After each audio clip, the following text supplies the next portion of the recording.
Hi, everybody. This is Larry Fierro, episode number 3 on the Larry Fierro podcast. Just wanted to try and help people get real estate investing into their tool belt so they can make money and that sort of thing. And today I wanted to specifically talk to the millennials and the Gen Zs in the audience because, a lot of you folks have been struggling. I mean, there's no way around it. My kids are millennials. They struggle. They have a difficult time with a lot of stuff. I mean, you guys are out here in the real world trying to get by day, and you're feeling some kind of way about life in general. And if you guys feel like, you're being left behind and the American dream has been moved out of your reach, you're not wrong. I mean, literally, you were told, go to school, work hard, be responsible, and somehow housing would get further away from you recently than to get closer. And it's supposed to be the other way. The harder you work, the more you're supposed to be rewarded. And it's not fair. It's generations that have come before you, selfish generations. Gen X, we are in basically the same boat that you are in. We're a little bit more affordable, but not much. The boomers were really the last generation that you could actually live on one salary. The husband could go to work, the wife and the kids could stay home.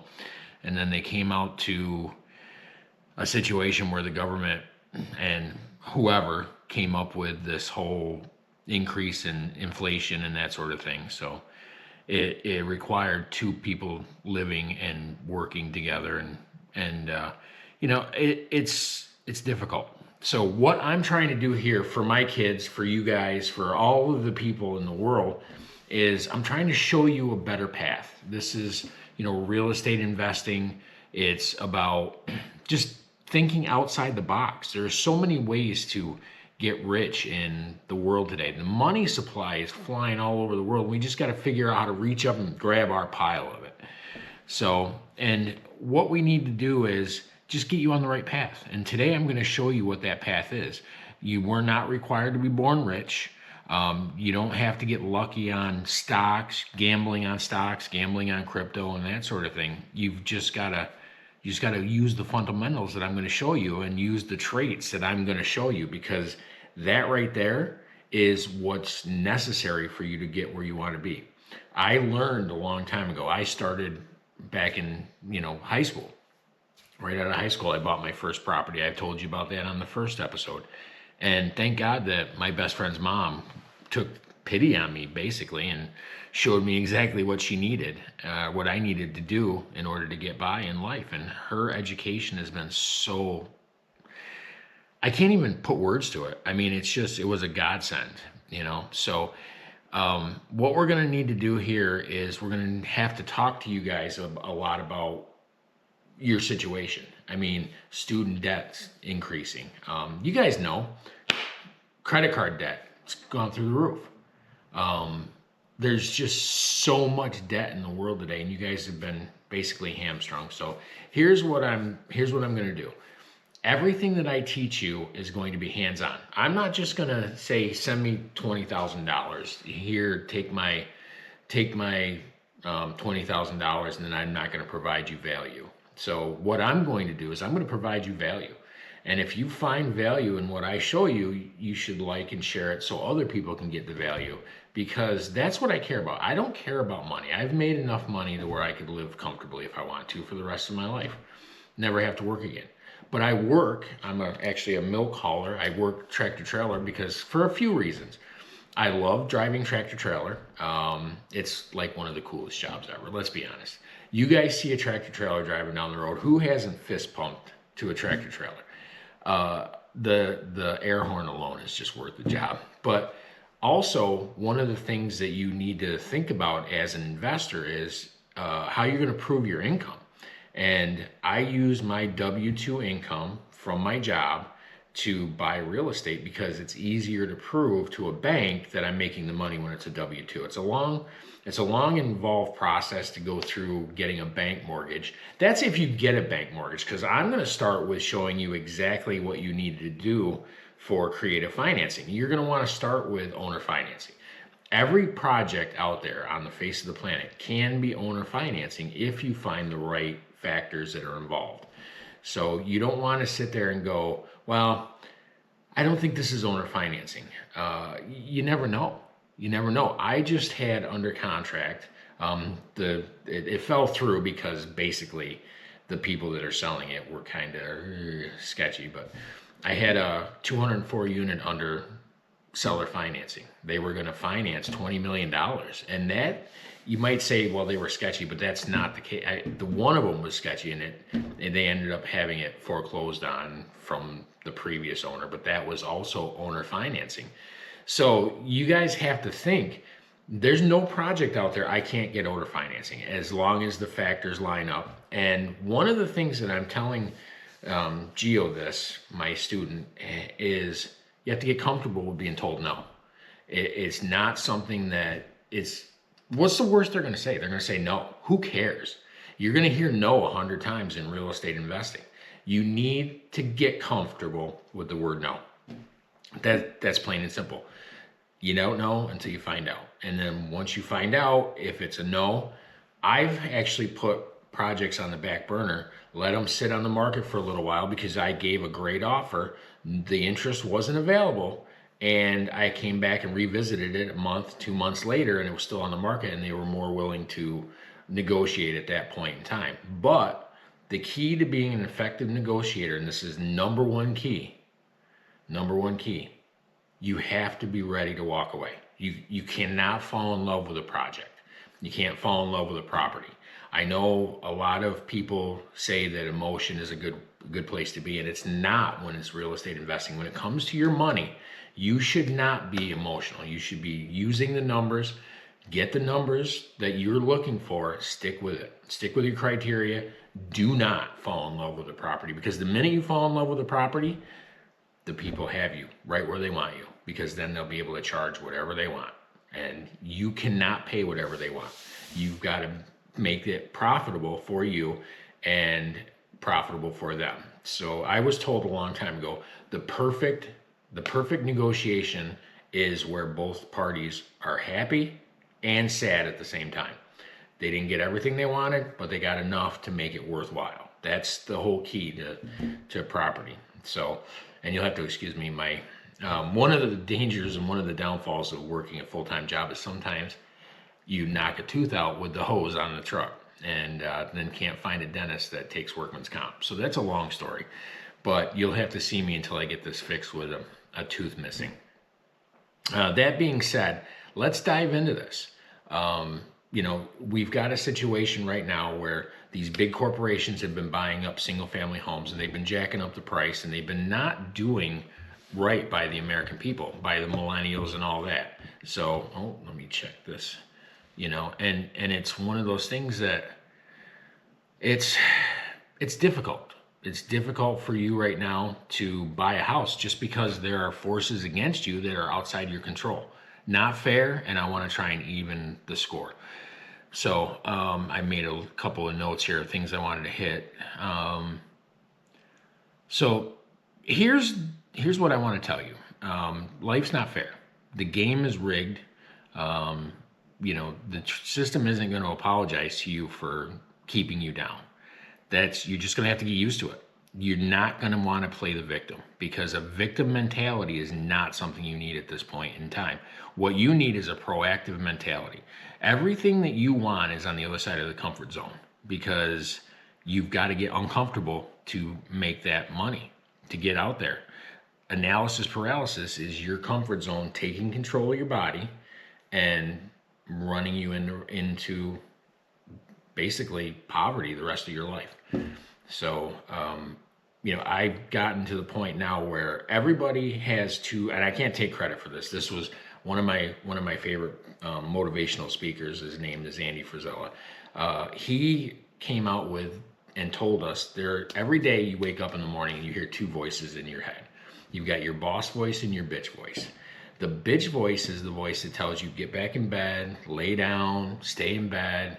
You deserve an extra dessert. You deserve to be basically a fat bastard and sit around and, do nothing. And that voice is strong. I understand that voice because that voice is on your side 100%. But he looks like he's on your side, but that voice is not on your side.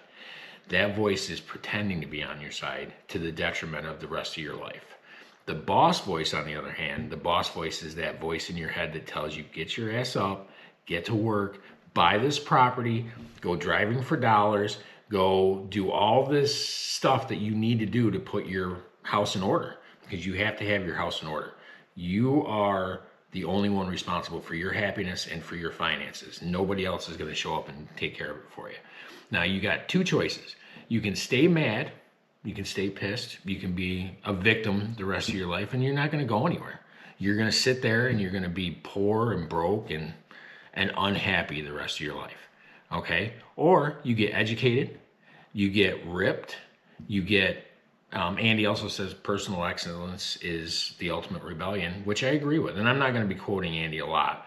There are a couple of nuggets that I've actually pulled out and I've implemented them in my own system. And I highly recommend that you watch Andy. He doesn't deal specifically with real estate. He's more of a, well, he does political stuff and things like that also, but he's also more of a motivational speaker.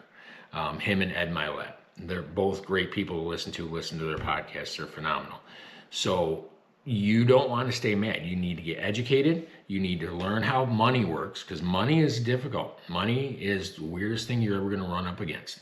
And everybody needs money. Nobody wants to admit they need money. Everybody thinks that money is evil. Money is, you're going to be greedy.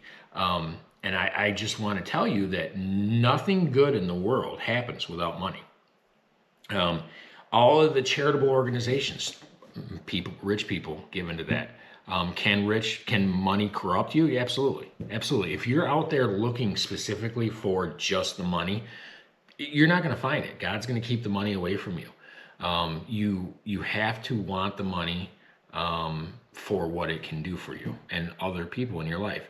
And you also need not to focus on the money. You have to focus on the benefit that you're trying to provide, because everybody needs a benefit. Everybody has something that they want to share with people. Like my benefit to doing real estate is I provide good quality, low cost housing. I grew up very poor, grew up at, my parents, we grew up in the 70s and 80s, and my dad worked his butt off. He was a boat builder, and he did the best he could. And he taught me my work ethic, and I'm very thankful for that every day. So, you got to find out what your strengths are, and you have to play to your strength. So you have to, one of the things that people, the reason that they argue against investing in real estate, there's quite a few different things that they come up with. Number one objection that I always hear, I hear it nonstop, right? I don't have any money. Okay, all right. I personally, I'm into real estate. I never have enough money. So that's going to be a constant state of affairs for you. You're never going to have enough money. Well, maybe Elon Musk has enough money. He's got Tesla, but you're not Elon, and neither am I. So we have to give that up. We could maybe give him a run for his money eventually, but not today. So one of the things that I say to you is, you don't have money, but you have the ability to educate yourself, and an education is extremely important. You have to learn how deals work. You have to learn what owner financing is. You're making the first step and the correct step by liking and subscribing to our YouTube channel, because we're offering this content for free. The only thing we ask is, if you got something of value, make sure that you're sharing it with people, because we can help get them over this.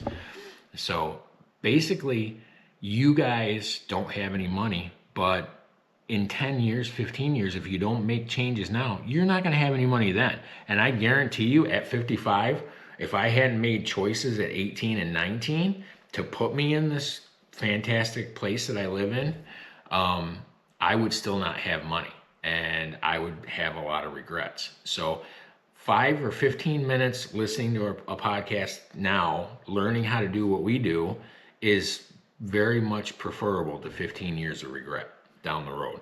So take that money. I don't need money, or I don't have money. Take that objection, throw it right out the window, because I'm telling you right now, you don't need money.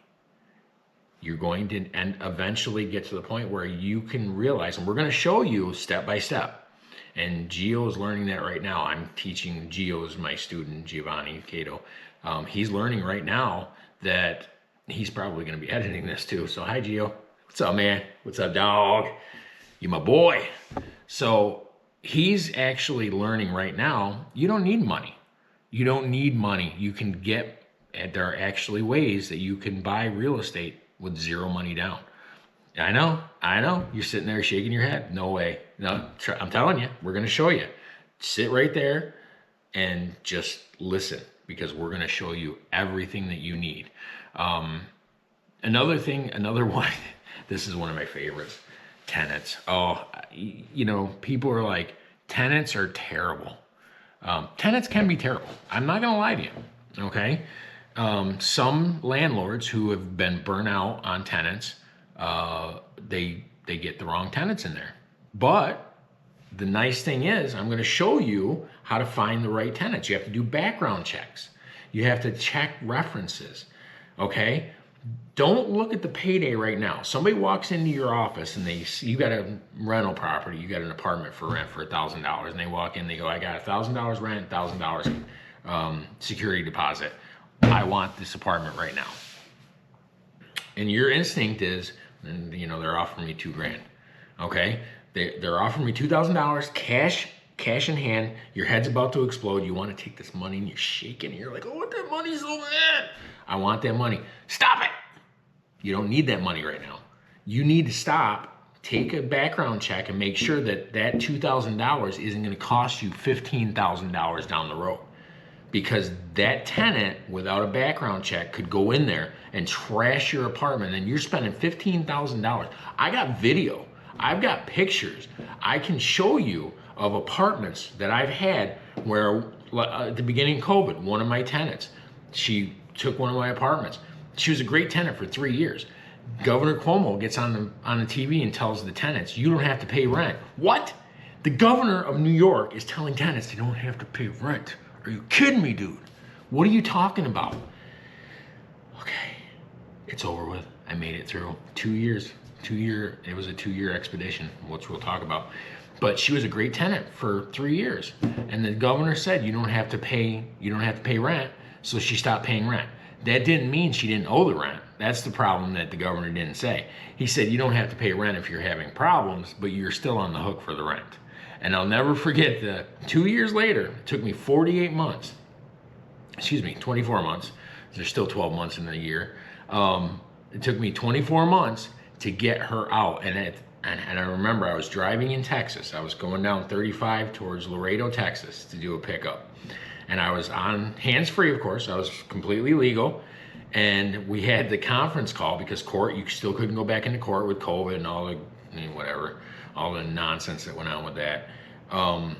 And so I'm on this thing, and the woman goes, well, the governor said I didn't have to pay. And the judge, straight, like, he's like, didn't mean you still owe it. So he gave her 72 hours to get her stuff and get out of the house. That was back then. But so she had 3 days to get her stuff. So, and then after 3 days, we had the constable go there and change the locks, and it was just a big thing. But then I went in and took pictures. She didn't take her stuff with her. She just grabbed some important stuff and left. And one of the things she left behind was her kids' pictures, and her school pictures. And I tried to give her a call, and she said she didn't want anything. So I ended up like 10 dump trailers loaded. So, but I got pictures of it. So yes, tenants can be bad. I'm not gonna lie to you. Some people can be the worst human beings you'll ever run into. Let's not rent to them, okay? Let's implement our systems. Let's get our system in place. Let's check the background. Let's check references. Let's rent slow and make sure that we're putting the right person in there. Because no tenant is better than a terrible tenant. Trust me on this. Just like no deal is better than a bad deal. So with proper education that we're going to give you, tenants can be bad, not necessarily going to be. So you've got options. If you're not great with tenants, say you got a soft touch, okay? You fall for every sob story that comes across. And there are some people out there that need to fall for sob stories because, let's be honest, there's just a lot of sob stories in the world today. And it's not necessarily a sob story, but there's a lot of pain and misery in the world today. But you're in a business. You've got to run this business like it's a business. You can't be giving people free rent. So my tenants would want to know, they would want me to skip their rent, and I would always tell them, tell them I will give you the telephone number of my mortgage company, and they will basically, if you can talk them into giving me a free month of mortgage rent, then I'll give you a free month of rent, and it never works out. So they always realize that the bank is not going to do that for them.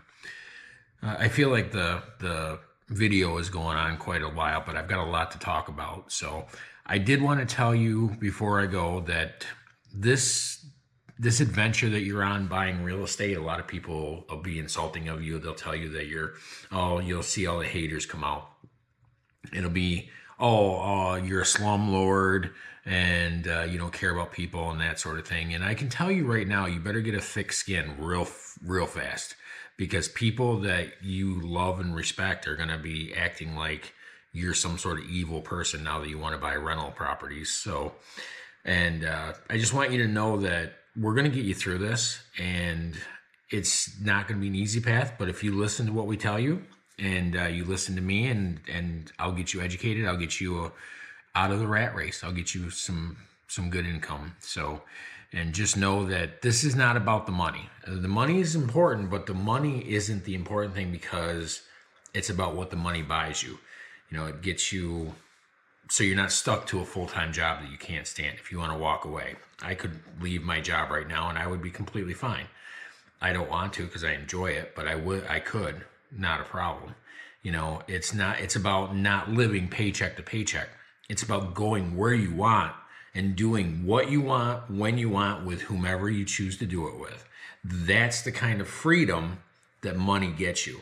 The more money you have, the more freedom you have, the more quality of life. That's what it's all about. Everything that you do, everything that we do in real estate is about your quality of life, as well as the quality of life of all your tenants.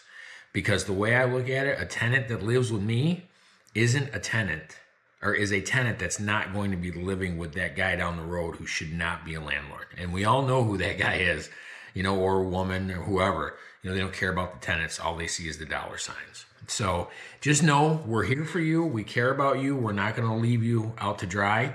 We're going to show you everything step by step. Save that $20,000 fee. Just know that if you get super rich and you're a billionaire and you want to pay it forward, I like blue in the color for my Bugatti. And I like big checks.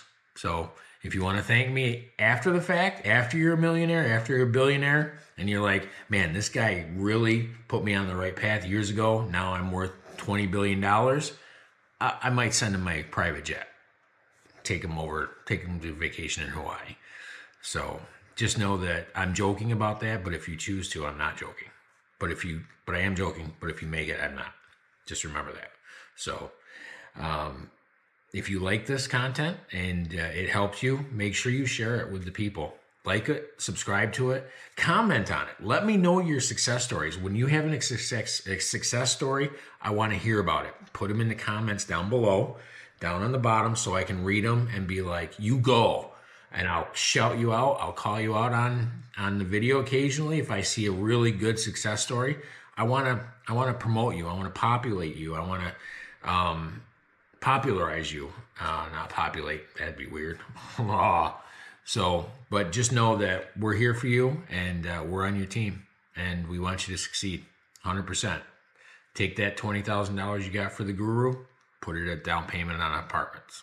All right. Be good. God bless. Have a great night.